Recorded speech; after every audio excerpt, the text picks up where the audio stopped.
इस वीडियो में हम आज की क्लास में पढ़ना स्टार्ट करते हैं वॉइडेबल कॉन्ट्रैक्ट क्या होता है। वॉइडेबल कॉन्ट्रैक्ट जब हमने पढ़ा था वहाँ पे हमने देखा था कि पहले वैलिड कॉन्ट्रैक्ट था, फिर उसमें कुछ लिखा था कि जोर जबरदस्ती होती है, समथिंग लाइक दैट। उसके बाद वो क्या बन जाता है, वॉइडेबल कॉन्ट्रैक्ट बनता है। सो वॉइडेबल कॉन्ट्रैक्ट की हम डेफिनेशन यहाँ पे कवर करेंगे। वॉइडेबल कॉन्ट्रैक्ट जो हमारा है ये इन डेप्थ अभी हमारा डिस्कशन इसके ऊपर पूरा बाद में होगा, इस पर भी डिस्कशन होगा, हमारा कंसिडरेशन के ऊपर भी एक बार दोबारा से डिस्कशन रहेगा। ठीक है। सो उसमें वहाँ पे कोई ऐसी प्रॉब्लम नहीं है कि मतलब आप सोचो कि ये यहाँ पे रिपीट हो गया फिर बाद में कैसे, तो वहाँ पे बाद में भी पूरी तरह से दोबारा से अच्छे से डिटेल में कवर होगा। हाँ, ये डेफिनेशन मैंने वहाँ पे रिपीट नहीं करी है क्योंकि बार बार रिपीट करके कोई मतलब नहीं था, तो आपको इनिशियली पेज पे सब इसलिए मिल गया है कि आपको वहाँ पे कोई ज़रूरत पड़ेगी तो आप फर्स्ट पेज से रेफर कर लेंगे। ठीक है ना। अब देखते हैं वॉइडेबल कॉन्ट्रैक्ट में क्या है। N agreement which is enforceable by law. ये तो क्या था, एनफोर्सेबल बाय लॉ के बाद वाली सीक्वेंस है ना। सो एग्रीमेंट का एनफोर्सेबल बाय लॉ तो होना वैलिड बनता ही है कि भाई ये तो होना ही है।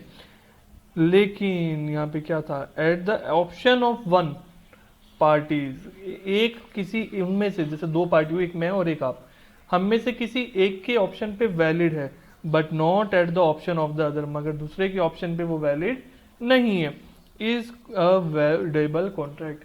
जैसे मैंने क्या करा, आपके साथ जबरदस्ती करी, मैंने गन पॉइंट पर रख के आपसे कॉन्ट्रैक्ट एंटर करा लिया। ठीक है, मैंने क्या करा, गन रखी, मैंने कहा चलो कॉन्ट्रैक्ट पे साइन करो, आपने साइन कर दिए। इस केस में क्या होगा, आपके पास लॉ एक अधिकार देता है कि भाई ठीक है, उस टाइम पे आपने कॉन्ट्रैक्ट कर लिया था, मजबूरी थी, आप प्रेशराइज्ड थे तो आपने कर लिया।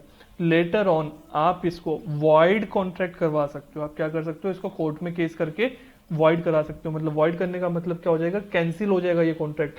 फिर फॉर एग्जाम्पल मैंने आपसे आपकी प्रॉपर्टी ले ली थी ना, तो वो प्रॉपर्टी आपको वापस मिल जाएगी, वो उसको सेल नहीं माना जाएगा। तो बात समझ में आई, हमारे ये क्लियर हुआ, वॉइड कराने का मतलब समझ में आया। सो एट प्रेजेंट जब तक आप केस फाइल करके इसको वॉइड नहीं करा देते तब तक ये क्या रहेगा, वॉइडेबल रहेगा।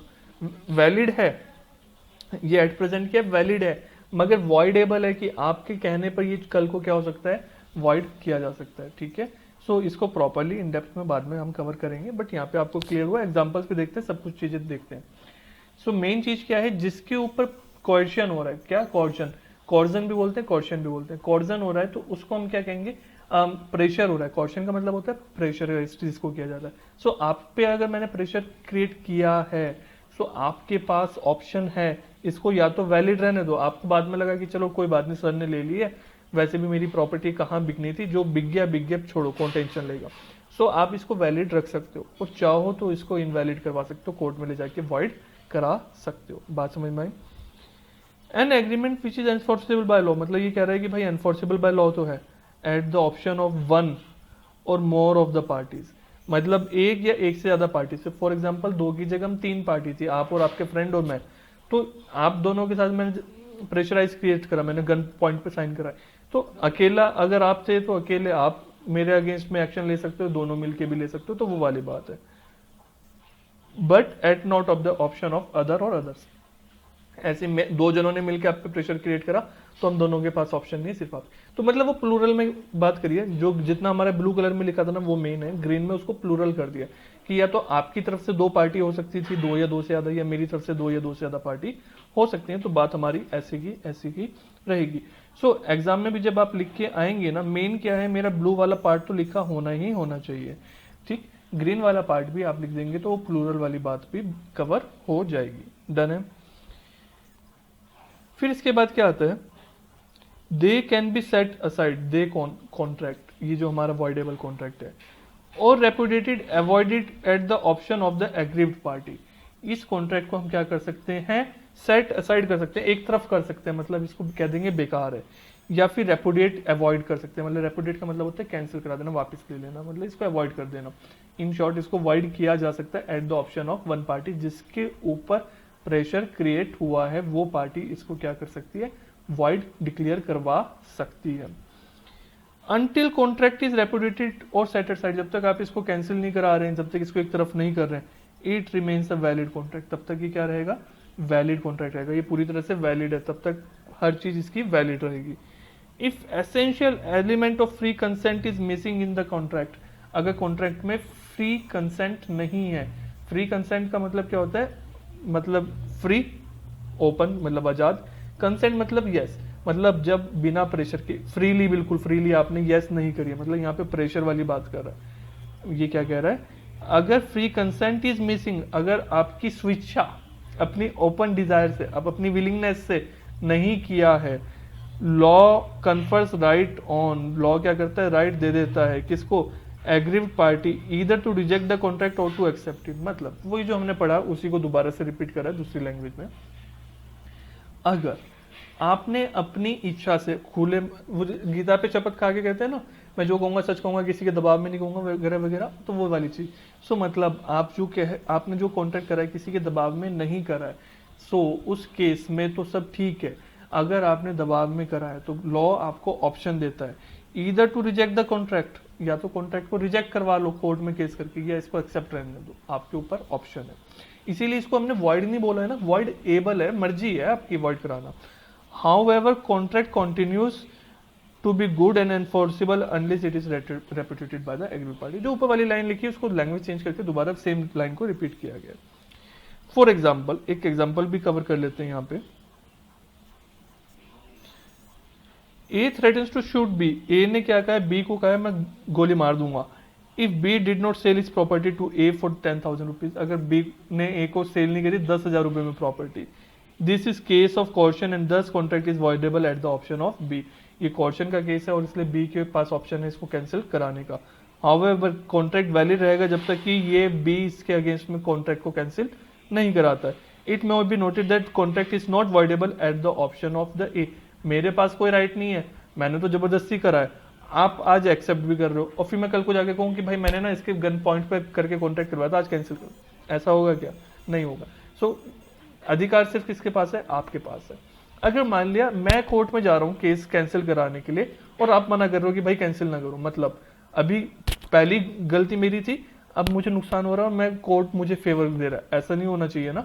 सो कोर्ट क्या कहता है कि भाई देखो तुमने तो गलती करी, तुम एक साइड बैठ जाओ, अभी सामने वाले को कहा कि देखो भाई तुम अच्छे बच्चे बनना है, कैसे बनना है तुम देखो, अगर तुम्हें इसके अगेंस्ट में एक्शन लेना है एक्शन ले लो, कोर्ट केस कैंसिल करा दो, लगता है वैलिड रहने देना तो वैलिड रहने दो। बात समझ में? A cannot file a suit against B, A B के अगेंस्ट में क्या केस फाइल नहीं कर सकता है। डन। इसके बाद देखते हैं वॉइड कॉन्ट्रैक्ट। वॉइड कॉन्ट्रैक्ट किसे कहते हैं? वॉइड कॉन्ट्रैक्ट पढ़ा तो था, अभी तो पढ़ा था लास्ट क्लास में, है ना, जब हमने देखा था agreement which is not enforceable by law is a void contract. सही तो है, तो फिर ये दोबारा क्यों दे दिया? वो हमने वॉइड एग्रीमेंट पढ़ा था, अभी हम क्या पढ़ रहे हैं? वॉइड कॉन्ट्रैक्ट पढ़ रहे हैं। दोनों के बीच में बहुत सारा डिफरेंस है। क्लियर है ये वाली बात? सो जो हमने पढ़ा था वो हमने क्या पढ़ा था? वॉइड एग्रीमेंट पढ़ा था। अभी जो हम पढ़ रहे हैं वो रोता हुआ बेचारा क्या है? वॉइड कॉन्ट्रैक्ट है, वो रो रहा है बेचारा, मेरा कॉन्ट्रैक्ट कैंसिल कर दिया।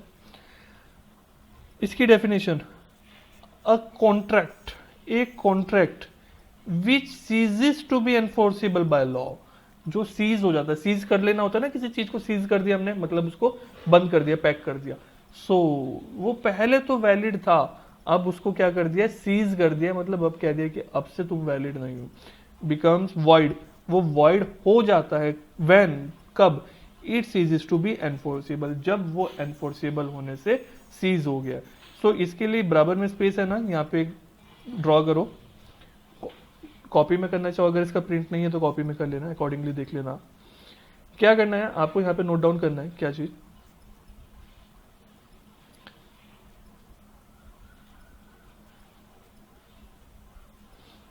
ठीक है, ये वाला केस था। यहां तक के लिए क्या था? वैलिड कॉन्ट्रैक्ट था।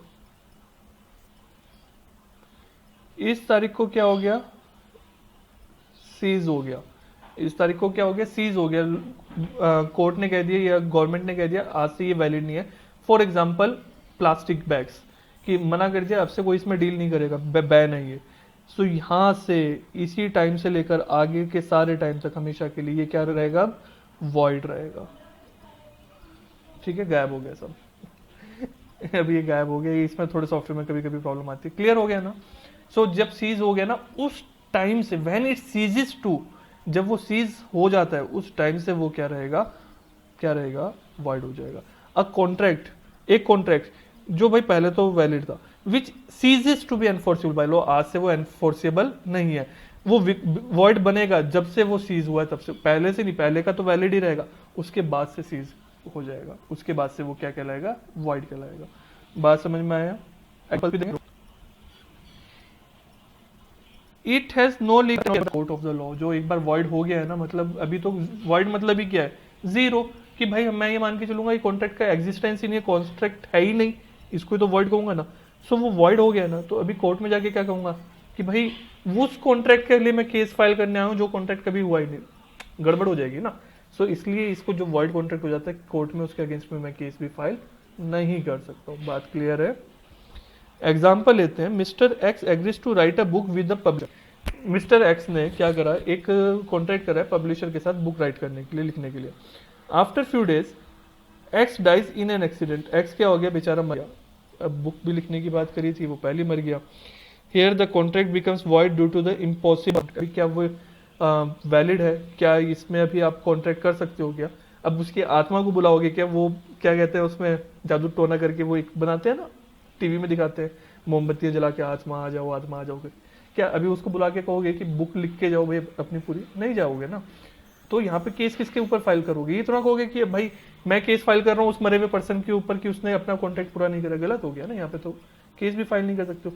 तो ये क्या कहलाएगा, वॉइड कॉन्ट्रैक्ट कहलाएगा। जब तक वो जिंदा था तब तक वैलिड था, उस दिन सीज हो गया जिस दिन वो मर गया, उस दिन से ये कॉन्ट्रैक्ट वैलिड नहीं रहा, क्योंकि भाई परफॉर्म ही नहीं किया जा सकता, सामने वाला पर्सन एग्जिस्ट ही नहीं करता है। सो अभी क्या कहलाएगा, ये हमारा इनवैलिड मतलब वॉइड हो जाएगा ये। ठीक है, डन। एक और देखते हैं, ए कॉन्ट्रैक्ट, ए ने बी से कॉन्ट्रैक्ट करा और बी कौन है, फैक्ट्री का ऑनर है। For the 10 ton of the sugar, से कहा कि भाई ए गया बी के पास गया, बी से कहा एक काम करो मुझे ना 10 टन शुगर दे दो। But before the supply is affected, लेकिन जब सप्लाई होती है उससे पहले fire caught in the factory, ओहो उसकी फैक्ट्री में आग लग गई, एंड एवरीथिंग वाज डिस्ट्रॉयड, और सब अभी राख तो नहीं होगी शुगर, इस जो शुगर थी वो जल के कार्बन बन गई, ब्लैक हो गई। Here the contract becomes void, और कॉन्ट्रैक्ट क्या हो गया, वॉइड हो गया। यहाँ पे कॉन्ट्रैक्ट वॉइड हो गया, क्योंकि अब पॉसिबल ही नहीं है, कर ही नहीं सकते, जब कोई चीज कर ही नहीं सकते तो वो वैलिड कैसे, इसको भी हम डिटेल में देखेंगे। बट बात क्लियर है ना, कॉमन सेंस कह रही है कि जब चीज अभी वैलिड कैसे रखूं इसको, मैं क्या कहूंगा कि भाई तुमने वादा करा था चीनी दो मुझे, वो क्या चीनी के यहाँ हमारा दिवालिया निकल गया, मेरी सारी चीनी तो जल के कार्बन बन गई है, अब क्या करूंगा। तो यहाँ पे क्या हो जाएगा, इस केस में प्रॉब्लम हो जाएगी। तो इस केस में क्या करेंगे, कहेंगे कि ये कैसा हो गया, वॉइड हो गया। किस दिन से वॉइड हुआ, जिस दिन से सीज हुआ। सीज किस दिन से हुआ, जिस दिन से आग लगी, उससे पहले तक तो ये पूरी तरह से क्या था, वैलिड था। क्लियर है, कोई दिक्कत तो नहीं आता, पूरी तरह से ओके है। एक सेकेंड,